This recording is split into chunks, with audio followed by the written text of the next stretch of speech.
a quelques nouvelles maps et catastrophes ajoutées dans le jeu, mais ça reste toujours aussi simple et aussi efficace. À ce jour, le jeu maintient toujours plus de 15 000 joueurs constants depuis bientôt 15 ans d'existence, le rendant l'un des jeux les plus iconiques de Roblox. Mais c'est pas le seul jeu sur la liste avec une base de joueurs aussi soudée, puisqu'on va maintenant parler d'un jeu qui a fait beaucoup parler de lui dans les dernières semaines. En 2014, il y a un jeu Roblox qui s'appelle Prison Life qui apparaît avec un concept assez nouveau. En rejoignant le jeu, vous avez le choix entre prisonnier et policier. Vous cliquez sur prisonnier et vous voilà dans une prison. Sauf que cette prison est ultra sécurisée. Déjà, à chaque heure, vous devez faire quelque chose, et si vous refusez, des gardes lourdement armés auront le droit de vous tirer dessus. La prison est entourée d'une muraille infranchissable, et pour ouvrir toutes les portes qui mènent à la sortie, il faut une carte que seuls les policiers ont. Et pour s'échapper, il y a bien des moyens qui existent, mais c'est pas assez évident, donc quasiment tout le jeu se passe dans cette prison. Et le jeu est super amusant, faisant que dès sa sortie, le jeu devient un des jeux les plus populaires de Roblox. Et il le restera pendant plusieurs années jusqu'en 2016, où Prison Life commence à perdre ses joueurs qui vont dans une autre prison sur un autre jeu. Parce que Prison Life était tellement populaire pour l'époque qu'il y a des développeurs qui comprennent bien qu'il y a quelque chose à prendre, et on voit apparaître des concurrents à Prison Life sur Roblox comme Redwood Prison qui prendra une partie des joueurs de Prison Life.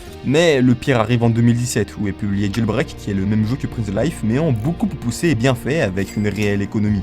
Jailbreak enchaîne les mises à jour, rendant le jeu de plus en plus poussé, et en 2018, alors que Jailbreak dépasse les 35 000 joueurs constants, Prison Life ne fait qu'en perdre, passant en dessous des 10 000 joueurs en septembre 2020 à cause de Jailbreak et aussi du nombre incalculable de cheaters que Prison Life a. Et ça reste comme ça jusqu'en novembre 2025. Sans prévenir personne, le développeur de Prison Life fait une mise à jour sur son jeu. Il rajoute un Game Pass et fait quelques ajustements, et alors que la mise à jour est assez petite, le nombre de joueurs explose. Et à l'heure où je vous parle, Prison Life a 2 fois plus de joueurs que Jailbreak, alors qu'en vrai le jeu n'a pas changé. Et la raison derrière ce retour fulgurant, c'est qu'à la base, Prison Life avait perdu ses joueurs qui sont partis sur une version mieux qui était Jailbreak. Sauf qu'avec le temps, Jailbreak a eu tellement de mises à jour et est devenu tellement complet qu'en fait, ça n'a plus rien à voir avec Prison Life. Et beaucoup de joueurs ont sûrement envie de revenir aux choses simples. Et en parlant de choses simples, on va maintenant parler d'un jeu qui à ses débuts était vraiment très simple puisque sa première version date de 2007. Le créateur de Work at a Pizza Place, c'est Dude 1, et quand il crée la première version du jeu en 2007, il a 15 ans. D'ailleurs, le jeu au début s'appelle Work at the Krusty Krab, inspiré de Bob l'éponge, mais le concept reste le même. Le jeu prend place dans une pizzeria où il y a différents métiers que vous pouvez faire pour gagner de l'argent et faire vivre le restaurant. Et pour la première fois sur la liste de cette vidéo, Work at a Pizza Place est un jeu un peu plus complexe. Il y a quand même une économie et le jeu est assez détaillé. Et c'est donc en 2009 que Work at the Krusty Krab, renommé maintenant en Work at a Pizza Place, est ouvert au public. Le jeu rencontre un succès assez rapide et dépasse les 1 million de visites en 2009. Voyant que son jeu plaît aux joueurs, Dude 1 fait des mises à jour en améliorant la map, en ajoutant des badges et un magasin